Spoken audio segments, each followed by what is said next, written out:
آپ حضرات بھی بہت ہی قابل مبارکباد ہے، یہاں کے اساتذہ کرام بھی، طلبہ کرام بھی، ذمہ داران حضرات بھی اور اس ادارے کے معاونین بھی کہ الحمدللہ وہ اس ادارے سے جو ہے وابستہ ہے اور ان کی معاونین جو تعاون کرتے ہیں تو ان کا تعاون کہاں پر لگ رہا ہے، بچوں میں کیا صلاحیتیں ابھر رہی ہے، اس کا انہوں نے جائزہ دیا، دیکھا۔ اللہ تبارک و تعالیٰ ہم سب کے یہاں جمع ہونے کو بے انتہا قبول فرمائے۔ قرآن پاک کی نسبت سب نسبتوں سے اونچی ہے۔ قرآن پاک کا مقام بیت اللہ سے بھی بڑا ہوا ہے۔ ہم بیت اللہ سے آنے والے حاجی صاحب کو تو مبارکباد دیتے ہیں کہ حاجی صاحب آپ آئے، ماشاء اللہ بہت ہی آپ نے اللہ کی توفیق سے بہت بڑا فریضہ ادا کیا ہے، لیکن ان حفاظ کرام کی قدر ویسے ہی نہیں کرتے، حالانکہ انہوں نے اپنے سینے میں اللہ کے کلام کو جمع کیا ہے اور بیت اللہ کی زیارت سے ان کی زیارت جو ہے افضل ہے حفاظ کرام کی، کیونکہ قرآن اللہ رب العزت کا کلام ہے جو مخلوقات میں سب سے پائے ہے۔ بہرحال اللہ جو آیت کریمہ پڑھی گئی اس میں اللہ رب العزت ارشاد فرماتے ہیں کتاب انزلناہ الیک، یہ قرآن کریم کے نزول کا مقصد اللہ تبارک و تعالیٰ فرماتے ہیں کہ قرآن کریم کیوں نازل کیا گیا، اس کا مقصد کیا ہے، قرآن کریم کے نزول کا مقصد کیا ہے، آگے اللہ تبارک و تعالیٰ خود ہی بیان فرماتے ہیں لِتُخْرِجَ النَّاسَ مِنَ الظُّلُمَاتِ إِلَى النُّورِ، آپ لوگوں کو اندھیروں سے اجالوں کی طرف لے آئے، لوگ اندھیروں سے اجالوں کی طرف آ جائیں، اس کے لیے اللہ تبارک و تعالیٰ نے قرآن مجید کو نازل فرمایا۔ قرآن مجید جو ذلت کے انتہائی گہرے گڑھوں کے اندر قارئ ذلت میں پڑے ہوئے لوگوں کو عرض ثریا پر پہنچاتا ہے، آسمانوں کی بلندیوں تک پہنچاتا ہے یہ قرآن مجید۔ قرآن مجید اللہ تبارک و تعالیٰ کی طرف سے اس کلام پاک میں کائنات کی جتنی سچائیاں ہیں سب اس کے اندر اللہ رب العزت نے جمع کروا دی۔ کائنات کی سچائیوں کا مجموعہ ہے قرآن پاک، اور انسانیت کے لیے دستور حیات ہے، ضابطۂ حیات ہے، منشور حیات ہے، بلکہ انسانیت کے لیے قرآن پاک آب حیات ہے۔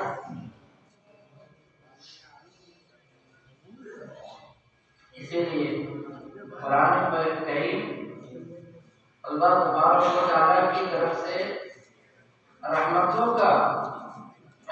کے اترنے کا ایک بڑا ذریعہ ہے، برکتوں کے اترنے کا ذریعہ ہے، اس لیے کہ اللہ تبارک و تعالیٰ کی ذات بابرکت ہے۔ تبارک الذی بیدہ الملک، بابرکت ہے وہ ذات جس کے قبضے قدرت میں اللہ تبارک و تعالیٰ نے پورے ملک کی، پوری کائنات کی بادشاہت ہے۔ پھر اللہ تبارک و تعالیٰ کا نام بھی بابرکت ہے، تبارک اسم ربک، اللہ رب العزت کا نام بھی بابرکت ہے۔ تو یہ بابرکت ذات کا کلام ہے، اس کو پڑھنے والا بابرکت بن جاتا ہے۔ جس آنکھ سے قرآن مجید کو دیکھا جاتا ہے وہ آنکھ بابرکت بن جاتی ہے۔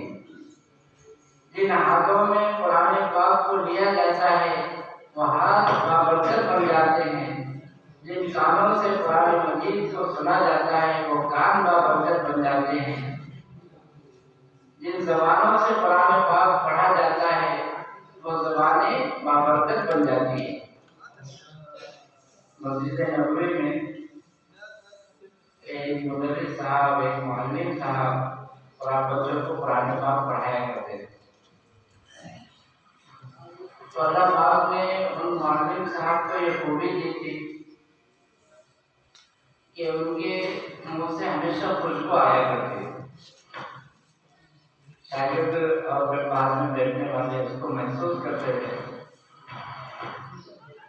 ایک دن شاگردوں نے پوچھا، حضرت آپ کون سی خوشبو استعمال کرتے ہیں؟ جب بھی آپ بات کرتے ہیں تو آپ کے منہ سے جو ہے خوشبو آیا کرتی ہے۔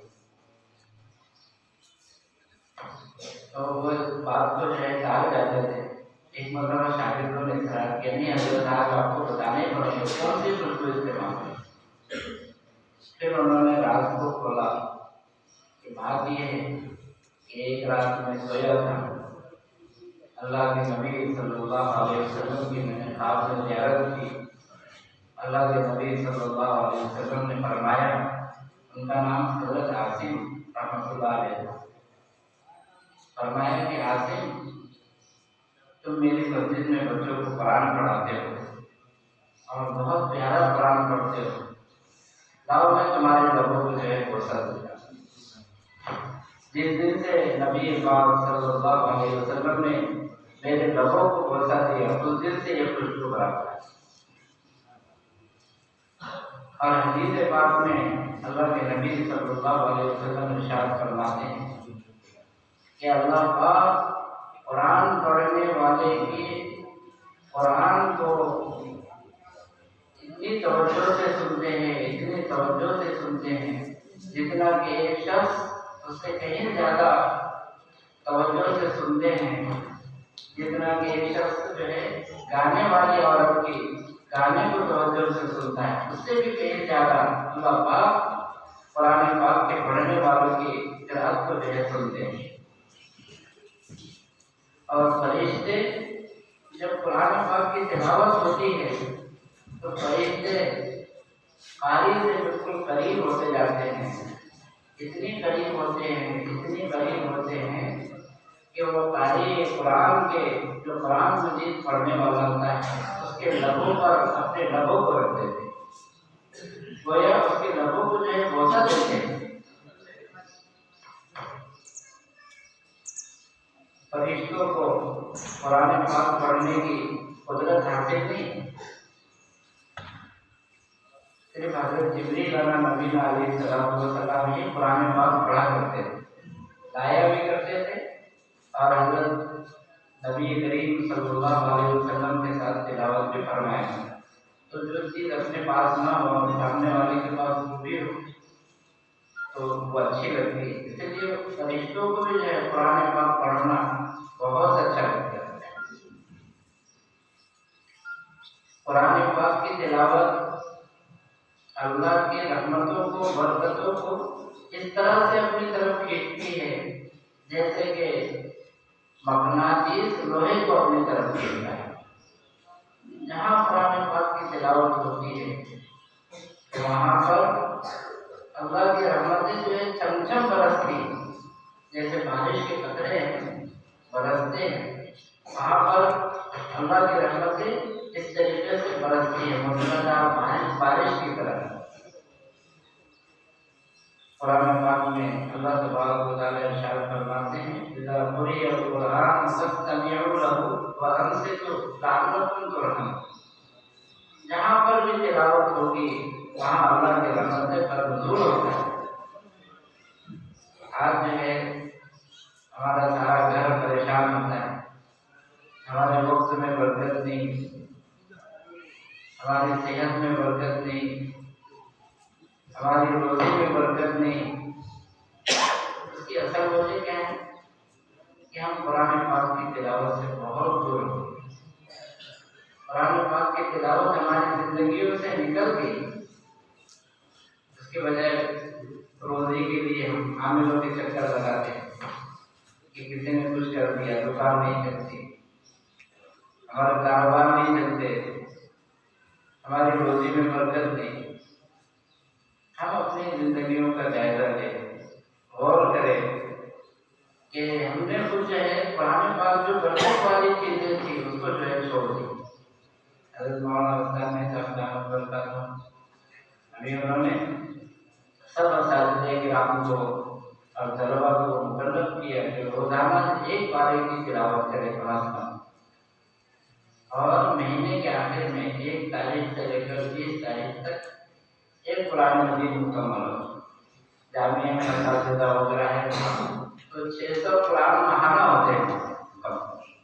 ہم بھی اپنی زندگیوں کی ترتیب بنائیں کہ انشاءاللہ ہم جتنا ہو سکے 100 پارہ، آدھا پارہ، اور جو استاد ہے وہ کم از کم 1 پارہ روزانہ جو ہے تلاوت کرے۔ اللہ تبارک و تعالیٰ قرآن پاک کی برکتیں بہت عجیب ہیں۔ ابھی مدینہ منورہ میں اللہ کے نبی صلی اللہ علیہ وسلم ہجرت کر کے تشریف نہیں لے گئے، ابھی صاحب قرآن نہیں پہنچے وہاں، لیکن قرآن مجید پہنچ گیا مدینہ منورہ میں۔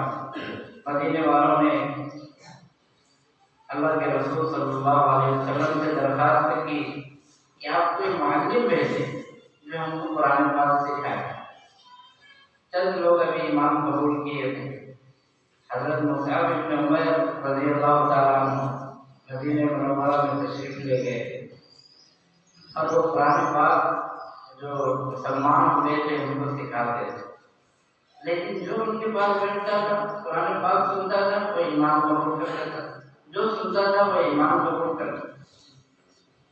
حضرت سعد رضی اللہ تعالیٰ عنہ جو قبیلے کے سردار تھے اور بہت ہی معزز شخصیت تھی مدینہ منورہ کی، انہوں نے کہا کہ بھائی مکہ مکرمہ سے کوئی شخص آیا ہے اور ہمارے آباء و اجداد کے دین سے لوگوں کو برگشتہ کر رہا ہے، آپ جاؤ اور ان کو منع کرو۔ وہاں گئے حضرت مصعب کے پاس لوگ کے نمائندے، حضرت مصعب بن عمیر رضی اللہ تعالیٰ عنہ نے قرآن پاک کی تلاوت کی، جس سے وہ جانے والے جو تھے وہ ایمان قبول کر لیے، وہ بھی مسلمان ہیں۔ حضرت سعد رضی اللہ تعالیٰ عنہ سے حضرت سعد کو ابھی ایمان قبول نہیں کیے تھے، بہت غصہ آیا، کہا کہ میں دیکھتا ہوں کون شخص آ گیا ہے۔ وہ آئے بہت غصے میں، اور کہا کہ کیا بات ہے، ہمارے غریبوں کو آپ اپنے ان کے آباء و اجداد کے دین سے برگشتہ کرتے ہو، ان کو اپنے دین کے اوپر تمہارے دین کے اندر داخل کرتے ہو۔ تو انہوں نے کہا کہ بھائی بات یہ ہے کہ آپ تھوڑا سا ہماری بات سن لیجیے، اور اگر آپ کو حق لگے تو آپ اس کو قبول کیجیے، اور حق نہ لگے تو پھر آپ کو رد کرنے کا آپ کو رد کرنے کا حق ہے۔ حضرت مصعب بن عمر رضی اللہ تعالیٰ عنہ نے قرآن کریم کی چند آیات تلاوت کی تو ان کے دل پر ایسی اثر کی ہو کہ اسی مجلس میں وہ ایمان قبول کر گیا۔ حضرت سعد بڑے بڑے قبیلے کے سردار تھے، وہاں سے اٹھے اور انہوں نے پورے قبیلے والوں کو جمع کر دیا اور کہا کہ دیکھو میں تمہارا سردار ہوں، لیکن اب میں تمہارا سردار نہیں رہنا چاہتا۔ کہا کہ کیوں؟ ہمیں آپ سے کوئی شکایت نہیں ہے، آپ تو ہمارے بڑے ہیں اور ہم آپ کو ہی سردار مانتے ہیں، آپ کی سرپرستی میں رہنا چاہتے ہیں۔ انہوں نے کہا کہ دیکھو اب میں مسلمان ہو گیا، اگر تم مجھے یہ چاہتے ہو، مجھ سے یہ توقع ہے کہ آپ میری سرپرستی میں رہو گے تو سب کو ایمان قبول کرنا پڑے گا۔ جتنے قبیلے کے لوگ ہیں اگر اس میں سے ایک شخص بھی باقی رہ گیا تو میں آپ کا سردار نہیں کرتا۔ صبح کے وقت یہ بات کہی تھی اور شام ہوتے ہوتے ایک فرد بھی ایسا نہیں بچا قبیلے کا جو مسلمان ہے، سارا کے سارا قبیلہ ایمان قبول کرے۔ تو یہ قرآن مجید ابھی پہنچا نہیں، صاحب قرآن نہیں پہنچے، یہ قرآن مجید ہے جو اتنا اثر انداز ہوتا ہے زندگی کے اوپر۔ حضرت عمر رضی اللہ تعالیٰ عنہ کا واقعہ ہے کہ غصے کے اندر معلوم ہوا کہ بہن ایمان قبول کر چکی، آئے اور تماچا مارا زور سے، وہ بھی عمر کی بہن تھی۔ کہا کہ عمر جس ماں کا دودھ تم نے پیا ہے اسی ماں کا دودھ میں نے بھی پیا ہے، تو میرے جان کو لے سکتا ہے لیکن میرے ایمان کو جو ہے نہیں لے سکتا۔ اتنا مضبوط ایمان ان کا۔ حضرت عمر رضی اللہ تعالیٰ عنہ کو غصہ کم ہوا، کہا کہ آپ کیا پڑھ رہے تھے؟ سناؤ۔ تو نے کہا کہ چند آیات جو ہے ان کے سامنے پڑھی گئی۔ ابھی صاحب قرآن نہیں ہے لیکن قرآن مجید ہے جو زندگیوں کے اندر اثر لا رہا ہے، تبدیلی لا رہا ہے۔ حضرت عمر رضی اللہ تعالیٰ عنہ کے ایمان کا ذریعہ میں یہ قرآن پاک تھا۔ پھر بعد میں نبی کریم صلی اللہ علیہ وسلم کی خدمت میں حاضر ہوئے اور وہاں جا کر کے انہوں نے اللہ کے نبی صلی اللہ علیہ وسلم کے خدمت میں جا کر اپنے آپ کو سپرد کر دیا۔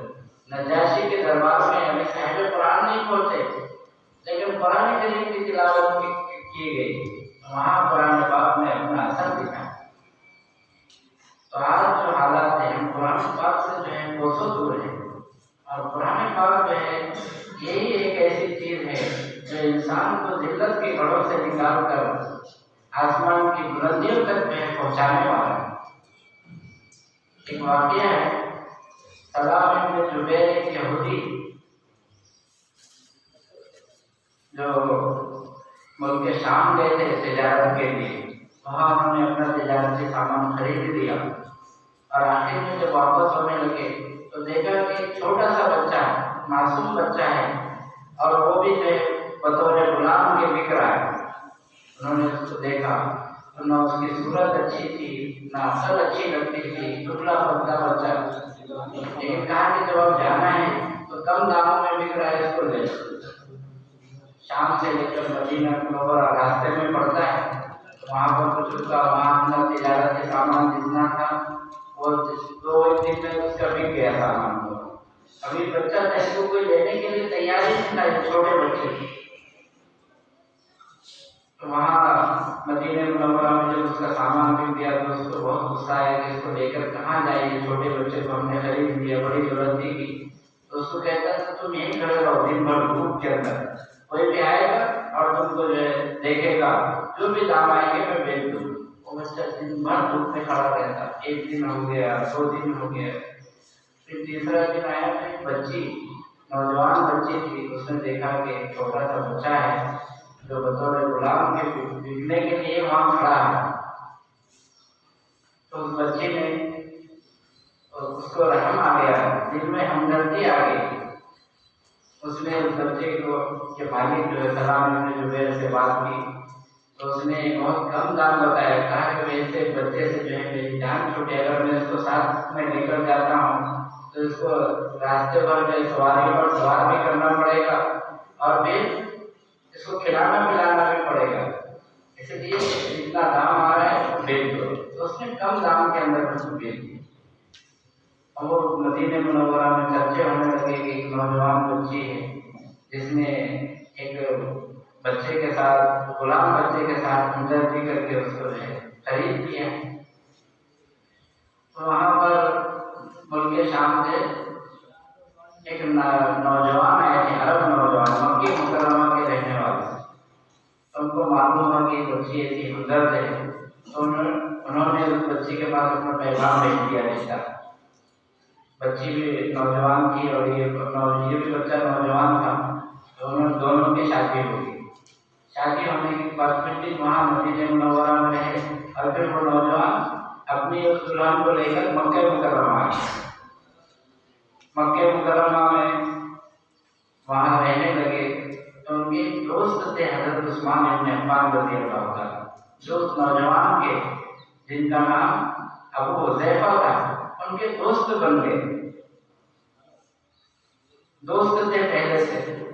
اب ان کو ملنے کے لیے گئے تو حضرت عثمان رضی اللہ تعالیٰ عنہ نے ان سے جو ہے سرسری گفتگو کی، سرسری ملاقات کی۔ تو وہ کہتے ہیں تم اب میرے بہت گہرے دوست تھے، اب جو ہے بہت ہی سرسری ملاقات کر رہے۔ تو انہوں نے کہہ دیا کہ بھائی اب تمہارا میرا جو ہے ساتھ نہیں ہو سکتا کیونکہ میں ایمان قبول کر چکا، اب تم ابھی ایمان کی دولت سے محروم ہو۔ تو انہوں نے کہا کہ میں ایمان کس طریقے سے قبول کیا جاتا ہے؟ نبی پاک صلی اللہ علیہ وسلم کے پاس لے گئے۔ اللہ کے نبی صلی اللہ علیہ وسلم نے چند آیات قرآن پاک کی پڑھی، اس میں حضرت ابو حذیفہ بھی ایمان قبول کرے۔ اب یہ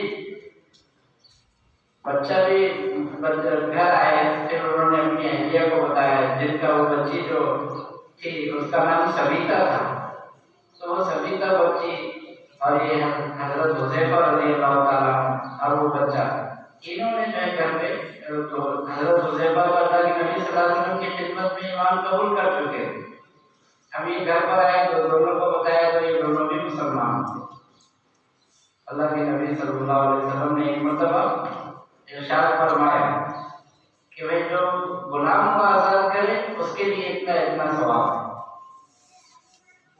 تو بچی نے، سبیتا بچی جو نوجوان بچی تھی، اس نے اپنا جو غلام تھا جو ساتھ رہتا تھا تو اس کو کہا کہ میں تم کو آزاد کر دوں۔ تو بچہ رونے لگا، آزاد کرنے پر رونے لگا، نہ میرا یہاں کوئی رشتے دار ہے، میں نہ میرا گھر ہے، میں کہاں جاؤں گا؟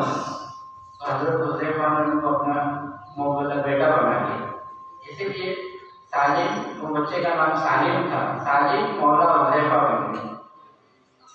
اب ایک مرتبہ حضرت عمر فاروق رضی اللہ عنہ کا دور آیا تو حضرت عمر فاروق رضی اللہ تعالیٰ عنہ نے مسجد قباء کے اندر تو نبی پاک صلی اللہ علیہ وسلم کی خدمت میں رہ کر علم حاصل کرنے لگے، تو حضرت عمر فاروق رضی اللہ تعالیٰ عنہ نے ان کو مسجد قباء کا امام بنا دیا۔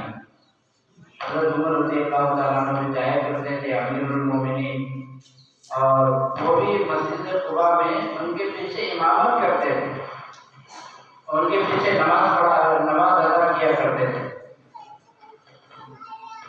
تو مدینے کے لوگوں کو یہ یقین نہیں آتا تھا کہ یہ وہی غلام ہے جس کو خریدنا کوئی نہیں چاہتا، جس کے دام کوئی نہیں لگانا چاہتا، اور آج اللہ تبارک و تعالیٰ نے اس کو یہ مقام عطا فرمایا ہے کہ یہ مسجد قباء کا جو امام بنا ہوا۔ اللہ کے رسول صلی اللہ علیہ وسلم نے وہی سالم، وہی غلام، وہی گرا پڑا بچہ ان کے بارے میں فرمایا تھا کہ سالم کا پورا کے پورا دل اللہ کی محبت سے بھرا ہوا ہے۔ یہ بچہ قرآن پاک جب انہوں نے سیکھا تو قرآن پاک ایسے گرے پڑے لوگوں کو ایسے بلند کرتا۔ حضرت عمر فاروق رضی اللہ تعالیٰ عنہ نے فرمایا، ان کا انتقال ہو گیا تھا حضرت سالم کا، جب وہ اپنے باپ کے کسی کو امیر المومنین بنانا چاہ رہے تھے، انہوں نے شورا بنائی، اس وقت کہا تھا اگر آج سالم ہوتے تو میں ان کو مسلمانوں کا امیر بنا کر دیں، امیر المومنین بنا کر دیں، اور کل قیامت کے دن اللہ تبارک و تعالیٰ پوچھتے تم کس کو خلیفہ بنا کر ہے، کس کو امیر المومنین بنا کر ہے؟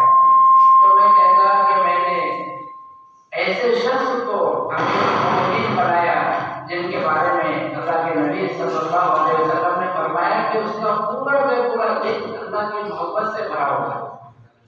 تو یہ قرآن پاک ایسی دولت ہے، قرآن پاک ایسی چیز ہے کہ اس کی برکتیں بہت زیادہ ہیں۔ حضرت عمر فاروق رضی اللہ تعالیٰ عنہ کہتے ہیں کہ ایک مرتبہ امیر المومنین تھے اور مکہ مکرمہ کی وادی سے گزر رہے تھے، تو وہاں کھڑے ہو گئے، اونچائی کے اوپر جا کر کھڑے ہو گئے، سارا قافلہ پیچھے کھڑا ہوا ہے، اوپر سے